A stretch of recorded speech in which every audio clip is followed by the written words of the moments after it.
Hey cuties, I'm Lanikia and you're watching What Happened on the Soaps General Hospital Edition. Now this video is a little bit late and so is Days of Our Lives. It's gonna be late too. I'm sorry, I had to pick up some orders today because I'm still trying not to go in the stores and everything since I have a little one. So I had to go and pick up orders today during the time frame that I normally record these videos. But I did watch them, and let's get right on into General Hospital, y'all. On a scale of 1 to 10, you know how we do. Let's give General Hospital, I'm going to give it an 8. I'm going to give it an 8. It was solid. So let's knock a few people out of the way. Starting with Spencer and Esme. Spencer and Esme. So they're still circling. It's not going to be long, guys. I promise you. Spencer and Esme are still circling each other. They don't trust each other. And they're trying to. He wants to know the truth about what she did to Trina, to try to figure that out. And she just don't trust nobody because Esme just doesn't trust people. She know he was in her room for a reason, so she was like, "Why were you in my? Hold on, let me get her voice.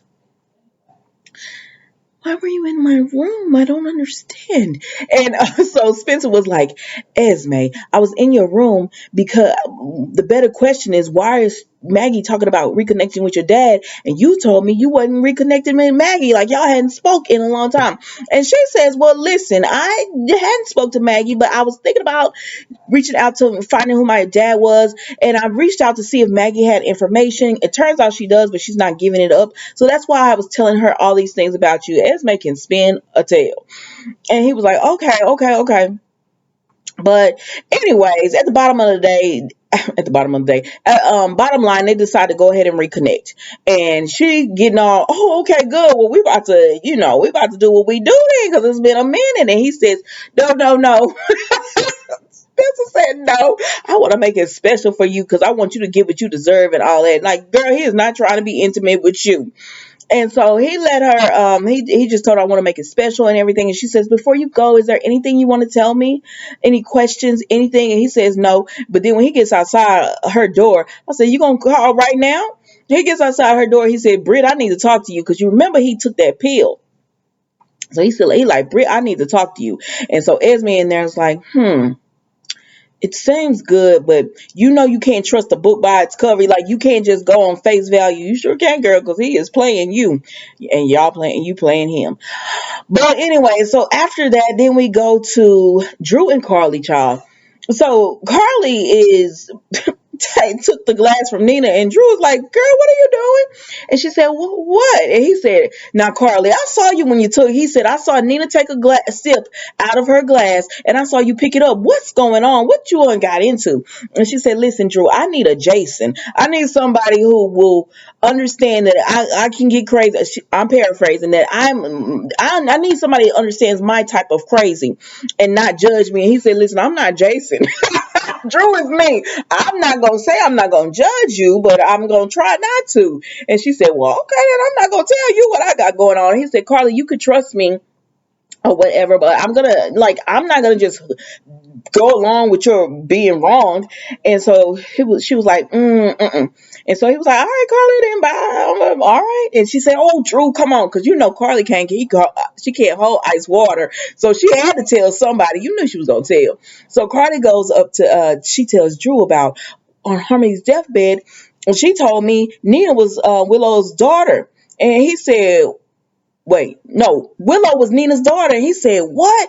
And so his mind is all blown. He's trying to catch up. He said, "Oh my gosh. So you're trying to get DNA on Nina?" And she was like, "Yes." And he said, "What does Willow think about this?" And she said, "Well," and he said, "Carly, you ain't told Willow?" And she said, "No, she's going through so much that I don't want to put this on her if it's not true." And he was like, "Oh, yeah, I can see that." "No, you can't see it, Drew. Carly is wrong." What's wrong with y'all? Y'all know I like Carly. Like, I don't pit Nina and Carly against each other like the people who hate Nina do. I can be unbiased. Like, I like Carly. She get on my nerves sometimes because she's so run and gun. And you put that in Jocelyn now, Carly Jr. But I like Carly, and I'm like, but you got to tell her she's wrong because Jason would have. Now, Carly, yeah, Jason would have went along with it. Well, he would have still told you you're wrong, just like Drew. And Drew, you said you weren't gonna be Jason, and then you turn around and you're Jason because then she says, "Well, I gotta get Willow's DNA," and he said, "Well, how you gonna get that? What you gonna? You don't live there. You can't go into her house and just get a toothbrush." And she was like, "But you live there." And I said, "Drew, don't do this." And the next scene we see, Drew is letting Carly into the guest house, and it's a guest house. And he turned on the light, and Carly said, "Why you turn on the light?" He said, "Because it's going to be hard to explain why we are in Michael and Willow's guest home with the lights turned off." And she was like, "Oh, yeah." And he was like, "Just hurry up." And she was like, "Thank you for helping me." He was like, "Just hurry up and go do it." And she was like, "Okay." He said, "Hurry up." Because you don't know what Michael and Willow are going to come back. I said, "I thought you were going to be Jason." This is some Jason type stuff, Drew. Oh, I think I'm starting to like Drew. I said I couldn't stand him because he reminds me of Ryan from General Hospital. I mean, because he did play Ryan. But, he's wearing me down. I think I like Drew or whatever. But I'm not going to keep liking you if you keep going along with the silly stuff Carly's doing because, this has nothing to do with you, girl. This is not your business. All you needed to do was tell Willow and tell Nina what is going on. And it's up to them if they want to have a relationship, not for you to find out if they're mother and daughter or not. Like, you get in too much business. That's why people be irritated with you sometimes, mainly me. But anyways, so Carly, he like, "Come on, Carly." So she finally come downstairs, but it's too late because Michael and Willow came home, and they like, "What are you doing?" Now, speaking of Michael and Willow, they had been at home, but they had left because Willow fragile self. I'm sorry, Willow's too fragile for me, except for when it come to Nina. That's why I'm like, Weeping Willow is not Weeping Willow when it comes to Nina. So y'all can cut this BS out about how she's so fragile and she can't take all of this and stuff. Anyways, so Willow and Michael were at home, and she says, "I have to take the DNA test." And he said, "Let's go away and let's just take a break." And she said, "Yeah, but can we drive before we do this? I want to stop somewhere." So we see that they stop at the cemetery. And so when they come up on the cemetery, Nina is there. Now, Nina is there because she's emotional. After her run-in with Carly and thinking about Nell and everything, she went to visit Nell at the cemetery. And the article has came out on the Invader, and she just tells Nell, "I wish I could have been a mother to you. I wish we could have had a relationship. And I want your son to know who you are." You know, I like Nina, so I don't, when she does things, I don't take them as manipulation or anything like that. I don't because I like her. It just is what it is. I can have empathy and sympathy with her and everything. And because I understand she wants to be a mother. Like, Nina wants to be a mother, and she had this opportunity, but it's gone. Like, by the time she even realized who Neil, years had passed, and Neil was a grown woman doing bad things by that time. So I can empathize with Nina. So then we see she looks up and sees Michael and Willow, and she was like, "Why y'all at Nell's grave?" And they were like, "We're not at Nell's grave. We're going to see Jonah." And she gives Willow her condolence and all that, and she says, "I know what it's like to lose a child." Also, and then Michael gonna be like, "Well, it was because of Nell that this and that happened, like that Jonah and Wiley and all that." And she was like, "Michael, you never miss a chance to talk bad about Nell." And she was like, "Well, you never miss a chance to revisit history, rewrite history and stuff." I can't stand Michael. I don't care. I don't care. I don't care. I cannot stand Michael. I didn't even like Michael when he was a little boy, and everybody liked Michael. I thought he was a little brat then, and all he did was grow up into a brat. I'm sorry. I know y'all like Michael. I know y'all like Willow. That's just like, we can agree to disagree. They get on my nerves. They're too whiny. They're too judgmental. They sit on this high horse and they look down at everyone else. I just cannot stand them. But moving right along, Willow told Nina, like, if you really want to, because Nina tells Willow, "I sympathize with you and everything." And she tells them again, "I didn't want this." She said, "But y'all put this article out." And they were like, "No, you started it by going to custody." And she said, "Y'all wouldn't let me see Wiley." I don't understand what they don't understand about this. All they had to do was let the woman see him one weekend out of the month for 4 hours. What's so wrong with that? One weekend out of the month for 4 hours. She wasn't asking for overnight visits or anything like that. I mean, she would have liked that, but she wasn't. You didn't have to give her that. You could have just said 1 weekend a month, 4 hours, supervised. You could see Wiley, and then we'll build from there. That's all they had to do. But no, they wanted to say, because Nina got with Sonny or whatever, which I'm going to tell y'all, like I be telling them, bold and the beautiful children, stay out your parents' business. This has nothing to do with you. But Nina got with Sonny because honestly, if Nina had never got with Sonny, this wouldn't be an issue. Nina would be able to see Wiley. And because Sonny hurt your mama feelings, even though her and Sonny have had this tumultuous relationship, y'all not finna sit here and revisit history and act like their relationship was not toxic when it was. But anyway, I'm getting all off topic. Let me bring this on back. They just say, Willow says, well, if you want to show me sympathy, you would drop this case. And Nina's like, no. They said no. Y'all went to you want me to drop the case after you undid the article and stuff about me. Like, stop acting like y'all are so innocent in this when you're not. You don't want Nina seeing Wally, not because you think she's a danger to Wally, but you don't want her seeing Wally because you're mad she slept with your daddy. That's what this all is about. So then Sonny comes up because Sonny is not in the right headspace right now, anyways, because he's emotional about Jason. So he was at outside of Kelly's, just thinking about Jason, because he was thinking about when Carly told him that they were going to put Jason to rest. I mean, Monica was going to officially declare him dead. Alexa, stop. They were going to officially declare him dead. And he's like, and that makes him emotional because Carly said, I have the same feeling about Jason that I did about you, that he's not gone. So Laura comes up and he's talking to Laura about it, and then she asks him about the article and everything. He said he hasn't read it. He doesn't know anything about it. And then here come Nicholas.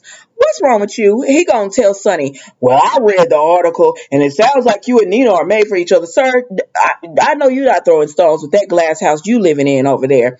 Like, you need to worry about what's going on with you and Ava instead of sitting over here worrying about Sonny. And so Nicholas is upset because of Esme. Because he said, you kidnapped Esme. Sonny said, I did not kidnap Esme. And he said, you're a bully. You were a bully to Esme. You're just a bully. And so Sonny said, and you're an idiot. Because if you believe that little innocent girl act, I said, Sonny, really? If you believe that little innocent girl act of Esme's, you're an idiot. Or whatever. So Sonny told Laura, I'm not going to get into it with your son, because he and Laura have respect for each other. He was like, I'm not going to get into it with your son. It was nice seeing you. I'll talk to you later. Let me go on about my business. So Sonny is about to go on about his business. And what happens? Nicholas put his arm on Sonny. Why you touch this man? Why did you do this? So then Sonny him Nicholas up by the hand, and Nicholas like, he hurting me. And then Martin comes up, and Nicholas said, you see, he attacked me. I said, sir, you're not going to act like you didn't touch him first. Like, you're not going to act like you weren't antagonizing him. Like, let's not do this. But anyways, Laura said, Sonny, and he said, listen, you don't got to say nothing. I'm about to go because I don't want to cause you no problems or whatever. So I'm about to go. So this is why Sonny is now at the cemetery. So Sonny is at the cemetery, and Michael said, he's like, what's going on here? And Michael says, Nina's giving Willow a hard time. I said, what? And then Nina said, yeah, I was giving her a bit of a hard time. And Nina was like, Willow was like, little. I'm like, what hard time were you giving her? Because Willow was giving you the business. Willow was giving you the business, Nina. What are y'all talking about? Or whatever. And then Michael says, that's Nina right there. Go ahead and tell her she's wrong. Go ahead and tell her she's wrong. And Sonny said, first of all, I am the father and you are the son, and you're not going to give me orders on what I'm going to do. And Michael says, so Nina can get forgiveness and all that. Or she must have did a lot. And he waited on Sonny to say something. And Sonny like, I ain't saying nothing. He said, I already told you, Michael, when it comes to this custody case, I'm on your side. And Nina said, Sonny, I don't want you in it. Like, she telling them, I don't want to bring Sonny into this. And Willow just standing there stuck. You know, she ain't gonna say nothing. And so Michael's like, go ahead and say something to her. Go ahead. Oh, nothing. Nina must have did a whole lot of begging when she came back from Nixon Falls. And Sonny said, Nina knows how to apologize, unlike somebody I know. And Michael's like, you'll never get an apology out of me. But come on, Willow, we need to go. Yes, please leave. Please leave, because I cannot stand these two. So then Sonny and Nina talk. And she said, Sonny, I don't want to get you mixed up in this. And he was like, I already done told you what it is or whatever. And she says, and I understand. She said, so how about this? We're not, whatever is going on, because they're not even in a relationship. That's where I don't even, they're not even in a relationship. She said, all this, what's going on, what's it leading to a relationship or whatever. Let's put it on pause. And after this trial and everything is over, if we want to go there, if we want to, build off this, then we'll pick that up then. And he says, you probably right. Sonny agrees with her, and he says, "Save a dance for me." And she's like, "Okay." And they look at each other, they smile, and then they go on about their business. You bastards won. You broke up Nina and Sonny before they got started. Cause y'all all up in their Instagram talking about how disgusted you are, always doing them disgusting emojis. You so childish. But see, Sonny and Nina are not gonna be together right now. Right now. Anyways, moving right along. So who do we go to after that? So we go to Elizabeth. Elizabeth is at her, like, she had to call Finn and told Finn she's staying at Windermere. Okay, cool. You are at Windermere. And she said, yeah, I feel safe on Spoon Island. I was like, I don't know why. Like, that would creep me out being out there, but okay. But, so she says, but I have to do something before I go out there. So she get off the phone with Finn and she meets the medium that Lucy set her up with. So she's telling, the medium is like, stop telling me all this stuff. I'm wrapping her up real quick. Stop telling me all this stuff. The less I know, the better it is. So she get this ring of Franco's or whatever, and she says, "Who is the dark presence in this house?" She said, "Somebody was happy here. They built a family here. They were abandoned as a child and they didn't have family and all that, but they built a family here in these four walls and they don't want to see that end." I said, you are talking about Elizabeth's split personality. Because Elizabeth was like, that's not Franco. He wasn't like that. Like, he would be happy that a family is continuing to go on. And she said, you need to get rid of this dark presence, girl, or whatever. And she said, somebody's coming through, but whoever is coming through, I don't think they're that bad. And she said, it's a nickname, a middle name, last name, and Elizabeth. Franco, it's Franco. Franco, I'm sorry. Franco, I want to talk. I said, girl, I don't know what your split personality is, but that's who's coming through, because Franco is not hunting you. It is you. But that was it with them. I guess we go catch up on them tomorrow. So then we go back to Laura, Martin, and Nicholas. Now, Nicholas acting like his hand all hurt and broken and stuff. Like, you putting on harder than Esme. And Laura says, he says he was coming to talk to Martin about Ava and, I guess to see what his options are for the divorce. I'm like, I thought you wanted to work on your marriage. I don't know. Go ahead. And so Laura said, well, you can't do that now. I'm sorry to hear that, but you can't do that now because you need to go and get your hand checked out. And she said, I'll drive you. You said, no, I have a driver. Go on. Stop acting like a spoiled little brat. You did that to yourself by going after Sonny. Like, you did this to yourself. Go on, Nicholas. So he goes to the hospital or whatever, and Finn is there, and Finn tells him, what happened to your hand? He said, it's nothing. My mama wanted me to come get it checked out. And then Finn said, thank you for, it's hard for me to say this, but thank you for letting Elizabeth stay on Spoon Island. And he said, what you talking about? And Finn was like, Elizabeth saying that Windermere with you. You offered her a place. He said, Elizabeth called me, but I missed the call today. I haven't talked to her. And Finn said, well, where the hell is Elizabeth?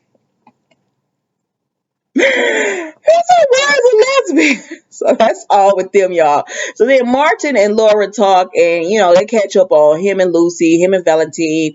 And I'm sorry, I'm not gonna hold you. He catches up on all of them, and then he tells her about Elizabeth, and what happened to her hotel. So they talk about that, and they're concerned about that. And that's all with them. Did I just go through everybody and didn't realize it? And that's all with them. Let's see. Ismay, Spencer, Drew, Carly. Spencer says no. I'm sorry. Oh, I did go through everybody. So the last scene that we see, I think I said this earlier, was Nicholas. Excuse me, not Nicholas, but Willow and Michael coming in. Like, what y'all doing here? And it looks like Drew gonna say, Carly can explain, because Carly, you're the reason he in there. I threw you under the bus too. And that's all with General Hospital today, guys. Don't forget to if you want to, like, comment, and subscribe to the channel. Otherwise, I will see you tomorrow for a new episode of What Happened on the Soaps General Hospital. Bye.